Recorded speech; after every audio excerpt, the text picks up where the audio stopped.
Bonjour. Il y a une semaine, nous recevions Louis Gallois, le président de ADS, pour parler de l'industrie et de l'impératif industriel. Après le patron d'un très grand groupe, Xavier Canal reçoit aujourd'hui un autre homme de terrain. Il ne préside pas une multinationale, ni un groupe du CAC 40, non. Il dirige une sorte d'ovni en France, une espèce en voie d'attrition. Il dirige une entreprise moyenne familiale, Radial. Pierre Gattaz, bonjour. Bonjour. Alors vous êtes tombé très tôt dans le creuset de l'industrie, et j'ajouterais de l'industrie électronique. Vous êtes diplômé des Télécoms Bretagne, la pépinière des télécommunicants. Et après quelques années chez Dassault Électronique, que vous rejoignez en 1992 l'entreprise familiale Radial comme directeur général puis président du directoire. Sans doute avez-vous été marqué par l'influence familiale puisque votre père et votre oncle ont créé en 1952 cette petite entreprise pour fabriquer et vendre des connecteurs pour l'industrie de la télévision. Radial va se développer tout en conservant sa structure familiale. Parallèlement à son activité de chef d'entreprise, votre père va créer un mouvement patronal, l'éthique, qui se veut le porte-parole des entreprises à taille humaine par opposition aux grands groupes, aux conglomérats. Et lorsque la gauche arrive au pouvoir, votre père est porté à la présidence du CNPF. Alors, est-ce que quelque part, vous ne reprenez pas le combat de votre père, car vous êtes aussi très investi dans les structures patronales, le groupement, le GFI, vous êtes le président, et vous êtes aussi président de la FIEC, la Fédération des industries électriques et électroniques. Alors vous suivez la voie du père? Alors, écoutez, pas exactement à vrai dire, je suis arrivé dans ces actions collectives en fait par la crise des télécoms de 2001. Pourquoi? Parce que Radial, à l'époque, et je suis rentré en 92 à Radial, donc il y a une vingtaine d'années, on s'est développé beaucoup avec ma formation télécom dans les télécoms, la radiotéléphonie, le GSM, et aux États-Unis, parce que j'ai aussi une formation américaine. Et nous avons fait une décennie absolument incroyable en surfant sur les télécoms. Et d'un seul coup, sans préavis, tout s'est arrêté en 2001. J'ai perdu 40% de mon chiffre d'affaires. Avec la fin de la bulle d'Internet. Avec la fin de la bulle d'Internet. Et c'est là, si vous voulez, où j'ai pris conscience de quelque part des dangers, des opportunités de la mondialisation, mais aussi des dangers pour un pays comme la France si nous ne nous organisons pas pour gérer cette croissance et ces opportunités de marché. Parce que si une filière d'excellence est capable de tomber en 2 ans en France, j'avais à l'époque une trentaine de clients en France, Nortel, Motorola, Wave Optical, Wavecom. Les télécoms, c'était quand même... c'est les Français qui ont inventé le temporel. Mais absolument, le GSM, le Minitel. Donc on a inventé beaucoup de choses. On avait 3-4 grandes écoles, on avait le CNET. Bon, je dirais que tout ça existe encore, mais assez, je dirais, assez affaibli. Et moi, ça a été un grand désespoir. D'une part pour ma société, parce que j'étais à 70% investi dans les télécoms, dans le marché des télécoms. Bon, et deuxièmement, pour tout le tissu électronique, numérique des télécoms françaises. Et en effet, entre 2001 et 2003, tout a été parti, tout s'est délocalisé. C'est l'époque où Alcatel décide de faire du fabless. Alors, absolument. Et donc, si vous voulez, nous, Radial, on s'est repositionné à fond dans d'autres secteurs. L'aéronautique, on a très bien réussi avec Airbus, Boeing, Bombardier. Donc, on s'est repositionné. Aujourd'hui, en fait, le chiffre d'affaires de Radial est à l'inverse. Et en fait, on est à 65-70% aéronautique, militaire, spatiale. Vous faites un peu plus de 200 millions d'euros. On fait 200 millions d'euros. On a beaucoup investi, je dirais, justement, sur des secteurs un peu plus régaliens, où la France est encore chef de file, je dirais, avec des filières de... Bon. Mais je dirais, ça n'a pas réussi forcément à tout le monde. Et il y a 20 ans, on était une vingtaine de connecticiens en France, familiaux, patrimoniaux. Il y en avait 40 en Allemagne, connecticiens, familiaux, patrimoniaux. Aujourd'hui, en France, je suis quasiment le seul de ma taille. Dernier des Mohicans. Dernier des Mohicans. Les autres ont été rachetés en LMBO, maintenant ce sont des Américains, etc. En Allemagne, les 40 connecticiens familiaux sont toujours 40 connecticiens familiaux. Et si vous voulez, ça c'est une prise de conscience de terrain. Je suis sur le cheval, quelque part, en gérant ma société le mieux possible et en me disant tous les matins comment je peux développer ma société, croissance, profit, mes clients, bien sûr, et comment je peux garder mes emplois en France. J'ai 4 usines en France, je continue de les garder. Mais parce que vous avez combien? 8 au total? On en a 8 au total. Et je crois que si vous voulez, que c'est ça qui est important, c'est de se dire, mais comment pour le pays, pour nos enfants, nos petits-enfants, pour la santé du pays, pour le devenir du pays, est-ce qu'on subit la mondialisation comme ça et tout va partir, c'est le faiblesse, tout va partir en Chine, ou est-ce qu'on se lève un matin et puis on se dit, mais c'est pas possible, je n'accepte pas. Vous avez 200 millions d'euros de chiffre d'affaires, 4 usines en France, 4 à l'extérieur, dont une en Chine, une au Mexique, une en Inde, une au Mexique, et aux États-Unis. Et 2 aux États-Unis. Oui. Et vous ne vendez à peu près que 20% de votre chiffre d'affaires en France. Oui. Mais donc vous avez 50% d'activité en France, Oui. 20% seulement Oui. de chiffre d'affaires, Oui. et la moitié de vos salariés sont en France. Oui, et je rajouterais 70% de la R&D est en France. 60, bon. Alors, Donc, c'est-à-dire vous donc avez vous êtes trois un chiffres bon magiques. exemple. Alors Voilà. comment on Alors, fait concrètement? Si vous voulez, concrètement, ce qu'il faut faire, ce qu'on fait, sous le modèle qu'on a, nous, à Radial, c'est d'aller chercher les marchés lointains, là où ils existent. Les télécoms, c'est principalement la Chine.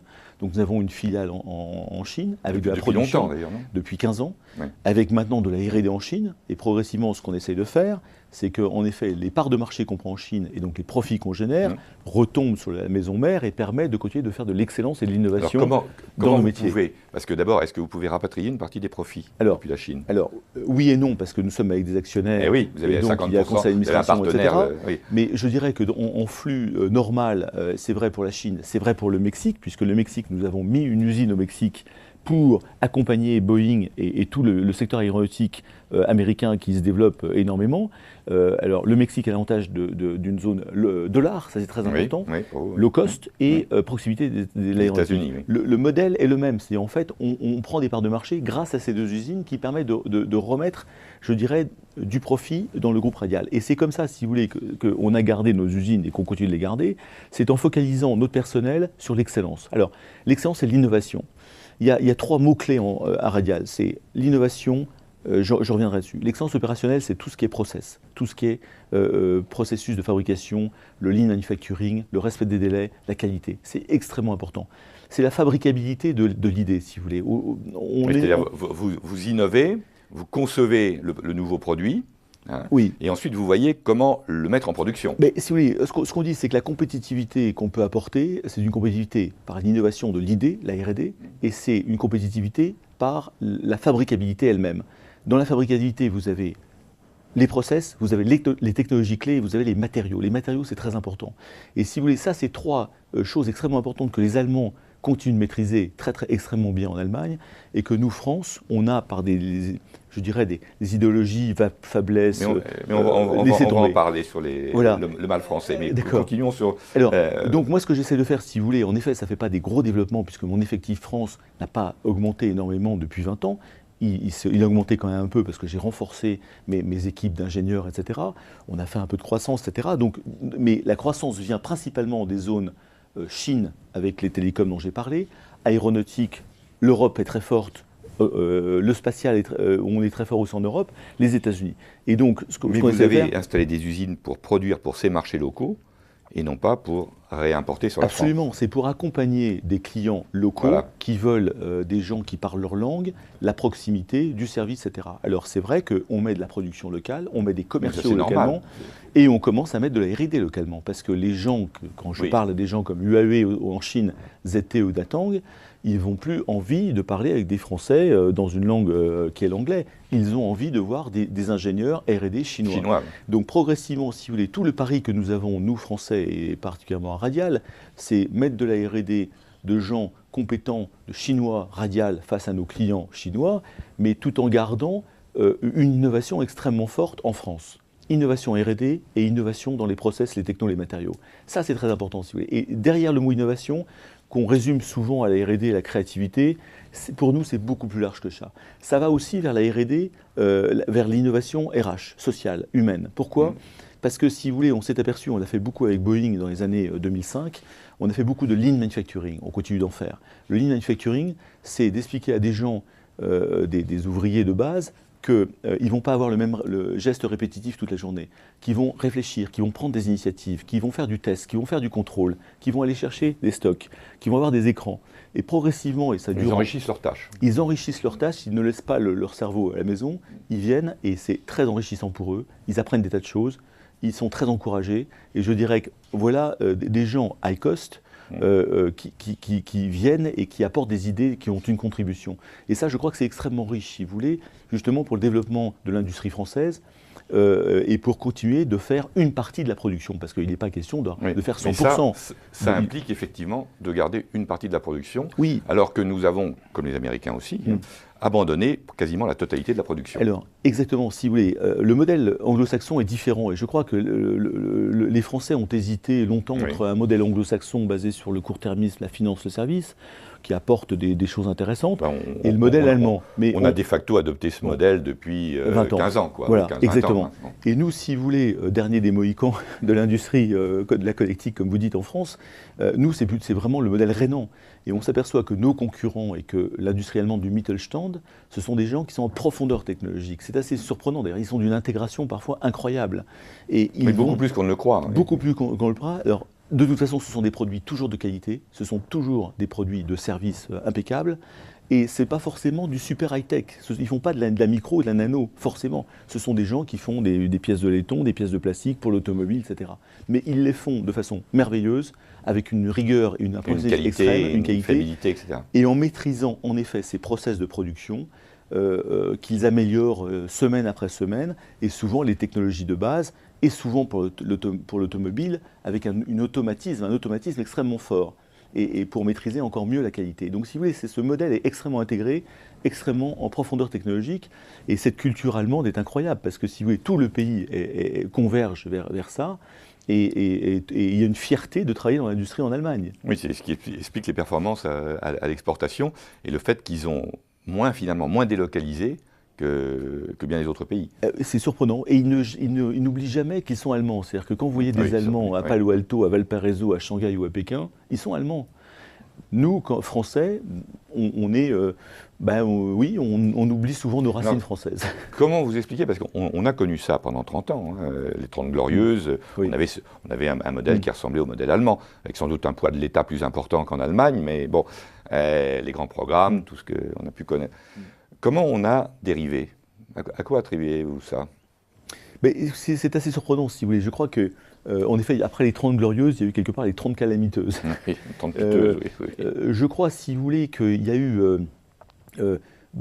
alors, peut-être une arrogance excessive des ingénieurs, peut-être, qui fait que, si vous voulez, il faut faire attention d'être toujours humble. Je crois que c'est important, le monde bouge, les technologies bougent, etc. On ne peut pas être péremptoire sur des idéologies ou sur le marché évolue constamment. C'était le cas avec le Minitel, je pense. Alors, il y a pu y avoir des choses un peu dures qui fait que ces grands programmes pompidoliens, gaulliens, sur lesquels nous vivons tous encore aujourd'hui et qui ont été merveilleux, n'ont pas continué. Ensuite, il y a eu d'autres périodes. Donc, je pense qu'il y a eu un manque d'ambition industrielle pendant toute cette période-là, un manque de vision. Et qu'il y a eu des excès. Ensuite, ces grands programmes se sont transformés en planification ou en plan. Et on sait que les derniers plans qui ont été faits en France ont été des plans plutôt administratifs ou technocratiques ou bureaucratiques, excessifs, où quelques fonctionnaires haut placés de Bercy disaient qu'il fallait faire de la machine-outil ou du câble en France. Et je pense que c'est là la perversion, c'est que on a laissé tomber l'image de la planification. Absolument, alors que la planification peut être bénéfique. Est sans doute bénéfique lorsqu'elle est business, lorsqu'elle est visionnaire, comme on le voit en Corée, comme on le voit en Chine, où ils construisent leur industrie, leur métier, leur technologie, si vous voulez, avec des résultats époustouflants. Je crois qu'en France, on a peut-être été un petit peu trop dans le colbertisme de base. Le balancier est reparti complètement de l'autre côté. Et on est parti complètement dans un modèle ultralibéral anglo-saxon, où là, l'industrie, ça doit partir en Chine, c'est le loi du marché, etc. Et ces deux excès sont terribles, et ont été terribles. Et c'est la troisième voie qui nous paraît, nous, la plus intéressante, c'est-à-dire celle qui nous dit il faut avoir une vision pour le pays en France, à 5, 10, 15 ans, savoir qu'est-ce qu'on doit faire dans le nucléaire, qu'est-ce qu'on doit faire dans l'énergie, qu'est-ce qu'on doit faire dans les réseaux électriques, et surtout partir peut-être des besoins sociétaux, si vous voulez. Alors, on en a parlé, nous, depuis une dizaine d'années, dans la fédération, la FIEC, que je préside, mais avec des résultats très, très mitigés, voire négatifs, en disant, mais vous nous refaites le coup de Gaulle, on n'est plus du temps de Gaulle. Et on a dit, mais non, pas du tout, on ne veut pas ça. Parce que vous-même, effectivement, ça fait un certain nombre d'années que vous prêchez. Oui. Hein, vous avez écrit en novembre 2009 le Printemps des magiciens, un vigoureux plaidoyer en faveur de la réindustrialisation, déjà, de notre pays. Et en fait, la réindustrialisation, on en parle dans l'opinion publique et la classe politique que depuis 3 mois. C'est vrai. C'est vrai. On reparle du Made in France, on parle des... Alors, ce sont des mots, et on peut se demander ce qui viendra derrière. Vous en parlez depuis plus longtemps. On est quelques-uns à en parler depuis plus longtemps. Mais jusqu'à maintenant, on n'avait pas été entendu.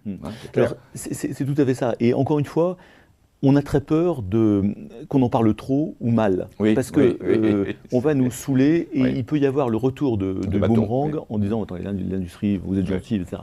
Mais je crois que c'est pour ça que si vous voulez, nous, l'industrie, c'est la durée, c'est de la ténacité, c'est très souvent de l'humilité, de la modestie, parce qu'on bouge, parce qu'il y a de l'innovation et qu'on se remet en cause tout le temps. Et donc il n'y a pas de position acquise définitivement, si vous voulez. Donc ça c'est le premier point. Deuxième point, je crois que la crise nous a beaucoup aidé, la crise financière de 2008, des subprimes, etc. Et qui a montré que l'eau a baissé, qu'est-ce qui reste comme rocher? Les limites. Et voilà. Et les rochers qui restent, si vous voulez, c'est l'industrie, c'est le socle industriel qui apporte, il faut toujours le rappeler, le socle industriel, ça rapporte 80% des exportations françaises. Hein. C'est 85% de l'innovation privée. C'est un emploi industriel entraîne 2 à 3 emplois de service. L'inverse n'est pas tout à fait vrai, parce que vous voulez faire de la sécurité en France, vous pouvez acheter vos caméras en Angleterre, vos systèmes en Israël, etc., et ne pas créer un seul emploi en France. Oui, alors que des emplois disons de services plutôt bas de gamme à ce moment-là. Voilà, et si vous voulez, je crois qu'autour d'une usine, et je le vois autour de mes usines à moi, on fait travailler des transporteurs, des logisticiens, des magasiniers, de l'ingénierie, beaucoup, des consultants, beaucoup, qui fait que si vous voulez, autour d'une entreprise, d'une usine, vous avez toute une myriade de gens qui viennent se greffer. Donc il y a 3 millions de salariés en France dans l'industrie en direct, on monte à 7-8 millions avec les emplois induits, si vous voulez. Donc le socle industriel, lorsqu'il baisse, nous handicape dans le commerce extérieur, dans l'innovation, dans les produits du futur, dans la productivité, puisque la productivité est le principal vecteur, l'industrie est le principal vecteur de productivité des produits qu'on consomme, et dans l'emploi induit, et dans la qualification des gens, puisque l'entreprise, les usines, emploient des gens peu qualifiés ou pas qualifiés, on les forme, et au bout de 5-6 ans, ça devient des régleurs, des décolteurs, avec des salaires qui sont bien plus intéressants que ceux qu'ils auraient trouvés dans des opérations de service. Le processus de désindustrialisation a commencé il y a une vingtaine d'années. Et on a vu les effets pervers qu'à partir de 2004-2005, quand les courbes de notre balance des paiements, de la balance commerciale, se sont infléchies et on est passé dans le rouge. Et depuis, ça ne cesse de se dégringoler. C'est-à-dire que pendant 15 ans, on a incubé, en quelque sorte, on a vécu sur l'acquis, et là, depuis 5 ans, 6 ans, ça s'accélère. Donc, c'est très difficile d'enrayer le déclin. 15 ans pour amorcer le déclin, que le déclin se voit, il faudra sans doute une dizaine d'années pour que la reprise se voie. Et en attendant, on est dans des situations financières difficiles. Alors, comment peut-on commencer à réindustrialiser sérieusement, pas n'importe comment, que ce soit autre chose que de simples mots, de simples slogans? Quelles sont les conditions à réunir pour les différents acteurs, État, industriels, population, banquiers, j'avais oublié. Alors, si vous voulez, c'est une question très importante que vous posez, qui n'est pas simple, mais que je vais essayer de résumer en plusieurs propositions. D'abord, je crois que le fait que tous les candidats à la présidentielle se sont emparés de ce thème de réindustrialiser le pays est très très bon. À gauche, à droite, au centre, tout le monde en parle. Bon. Alors on espère juste que ce ne soit pas un feu de paille et que fin mai, plus personne n'en parle. Mais puis qu'il y ait derrière du concret. Je crois, deuxièmement, si vous voulez, qu'il y a eu des initiatives tout à fait intéressantes qu'il faut saluer aujourd'hui. C'est tout ce qui a été fait depuis 3-4 ans autour du crédit impôt recherche. Je dirais, l'environnement fiscal français est déplorable et souvent confiscatoire. Là, voilà une mesure extraordinaire qui a permis à des sociétés comme la mienne de garder de la R&D en France, de la développer encore plus, des sociétés américaines comme Google, Microsoft, de venir faire de la R&D en France. Donc je dirais, autour de la R&D, on sait que c'est le début d'une aventure industrielle plus forte. Il faut même augmenter, parce qu'on n'est qu'à 2% de R&D par rapport au PIB. Alors, qu'il faudrait au moins sanctuariser et continuer de développer, si vous voulez. Alors ensuite, en faisant attention au retour sur investissement et à ne pas contribuer au déficit de l'État. Donc moi, je suis toujours un peu mesuré, mais c'est une mesure qui, dans l'état où il est excellente dans sa forme. Ce qu'on demande, c'est éventuellement d'aller au cercle suivant, qui est le prototypage, les process de faisabilité du produit. Et on se dit, ce serait bien que la CNI, la Conférence nationale pour l'industrie, puisse réfléchir sur ce thème, d'élargir le crédit. Que les premières mises en fabrication se fassent sur notre sol. Pour pousser, en effet, je dirais, les Français à réindustrialiser, parce que c'est pas d'avoir que des laboratoires de recherche et d'études, c'est en effet de commencer à travailler les technos, les matériaux. Scaling, ce que les Américains appellent le scaling. Le scaling, et de voir que dans cette fabricabilité, vous avez de la qualité, des délais et des baisses de prix. Parce que c'est ça qui est intéressant pour les acheteurs. Oui, oui. Hein, c'est pas de nous mettre en concurrence avec des Taïwanais, des Chinois pour baisser de moins 10 ou moins 20%. C'est qu'on puisse leur dire à ces acheteurs, mais messieurs les acheteurs, donnez-moi 6 mois ou 9 mois, 1 mois, 1 an, je vais vous changer le matériau, etc. Par le process, on va arriver à faire moins 20%. Et vous avez un fournisseur encore plus fort à votre côté, qui vous fera gagner. Donc win-win. C'est tous ces messages-là. Alors, autre chose importante, si vous voulez, donc je pense que l'ambiance actuelle est tout à fait intéressante de tous ces articles, cette prise en compte que l'industrie est un socle absolument fantastique. C'est aussi, je pense, un thème d'ambition. Il faut qu'on regarde le futur. Il faut regarder avec fierté, avec ambition, le futur et tout ce qu'on peut créer dans le futur. Et là, l'industrie et les ingénieurs, nous, les ingénieurs, on est câblés pour essayer de réfléchir à ce qu'il faut fabriquer pour le futur, si vous voulez. Et je crois qu'on a aussi oublié, depuis 20-30 ans, on a fait beaucoup de gestion en France, beaucoup de politique, beaucoup de finances. Et on a oublié, si vous voulez, de se dire, mais qu'est-ce qu'on bâtit dans le futur? Comment va se passer la mondialisation? Et quels sont les problèmes d'eau, d'électricité, d'énergie, etc. Et là, ce sont des thèmes, si vous voulez, d'ingénieurs et d'industriels pour dire, eh bien, on va construire ça et on va pouvoir le faire en partie en France parce qu'il y a le laboratoire de recherche qu'on va faire monter. Et si vous voulez, c'est là où ça devient très intéressant. Je pense que même pour les Français, c'est extrêmement important. Aujourd'hui, la France est un bouchon qui flotte sur l'eau. On se prend des vagues chinoises dans la figure, les vagues américaines avec les vagues allemandes, vagues américaines avec un dollar extrêmement faible. Donc si vous voulez, quand vous êtes coincé vous avez peur. Alors si le commandant du bateau dit, dans la tempête, on est solide, le bateau est solide, et voilà le port où on va aller dans 3 jours ou dans une semaine, je dirais ça va mieux. Mais si on flotte comme ça, on prend les petites cuillères, on négocie la prime, le départ, le machin, et puis basta. Alors, tout ça pour finir avec votre question, je pense que c'est pour ça que l'on a mis dans nos 10 propositions du GFI, une ambition pour le pays. Alors, la CNI, la Conférence nationale pour l'industrie, qui est issue des États généraux, est une instance tripartite, les patrons, les syndicats, l'administration, l'État, pour réfléchir sur les futures filières. Donc ça, c'est très intéressant. Ce n'est pas 3 hauts fonctionnaires de l'État qui vont nous dire « il faut faire du nucléaire, il faut faire ceci ». Non, non, c'est une approche. C'est la profession, c'est l'ensemble. Ça, c'est l'ensemble. Sur 12 filières. Au passage, est-ce qu'il ne faudrait pas ressortir à nouveau le ministère de l'Industrie de Bercy ? Sans doute, ce serait très bien, ce serait tout à fait intéressant et d'avoir en effet une vision des possibilités. C'est comme le logement, si vous voulez avoir une vraie politique du logement, il faut un vrai ministre du logement. Absolument, avec de l'investissement à côté, si vous voulez, et des choix, etc. Donc ça c'est important. Crédit impôt recherche, très important. Les CNI avec les filières du futur, très important. Une ambition qu'il faut marteler, qu'il faut continuer d'étayer. Il faut regarder le futur, il faut le bâtir ensemble. Ça, on n'y est pas encore, mais peut-être que ça va arriver. Et puis ce fameux choc de compétitivité. C'est ce qu'il y a de plus court terme, si vous voulez. Le choc de compétitivité, c'est de dire le coût du travail en France. Alors, c'est très polémique, c'est très politique ce sujet-là. Mais on a vu 25 000 rapports depuis 15 ans, 20 ans sur les charges. Quand vous faites la concaténation de ces rapports, vous arrivez sur le fait que le coût du travail, il a augmenté de 10% face aux Allemands, on était moins 10%, là on est à 0, si les tendances continuent, on sera à plus 10 dans 10 ans. Voilà. Donc il faut faire quelque chose. On a perdu notre avantage compétitif par rapport à... Oui. Les charges, c'est quelque chose d'important.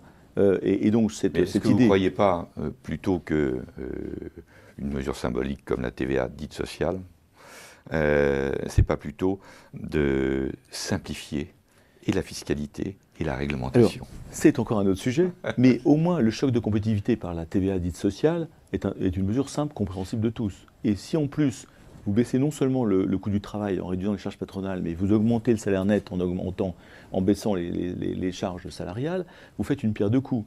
Vous baissez le coût du travail, ce qui permet de donner un peu d'oxygène à tous ceux qui peuvent employer en France, faire de l'industrie, etc. Et vous donnez un coup de pouce au salaire net des gens. Bon, donc déjà, ça c'est pas mal. Ensuite, en effet... C'est-à-dire que les 5,40 de gains, 5,40% c'est le taux de cotisation pour les allocations familiales payées par le seul patron.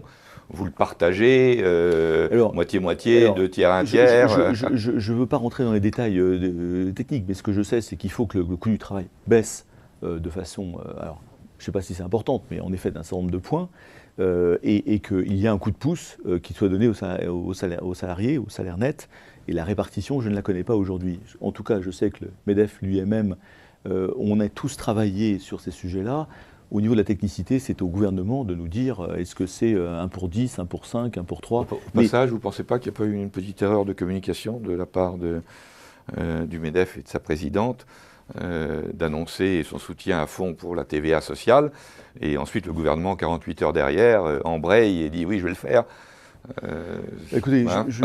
écoutez, moi, ce qui Mais bon, ça c'est du détail politicien. Moi, ce qui est important, si vous voulez, c'est que des idées que nous portons de ce type-là passent et soient mises en œuvre, parce que ça fait partie d'un arsenal de mesures vers l'emploi et vers la croissance. Si vous voulez, après, on est vraiment au-delà de la politique. Est-ce qu'on veut que le pays s'en sorte? Est-ce qu'on veut créer de l'emploi en France?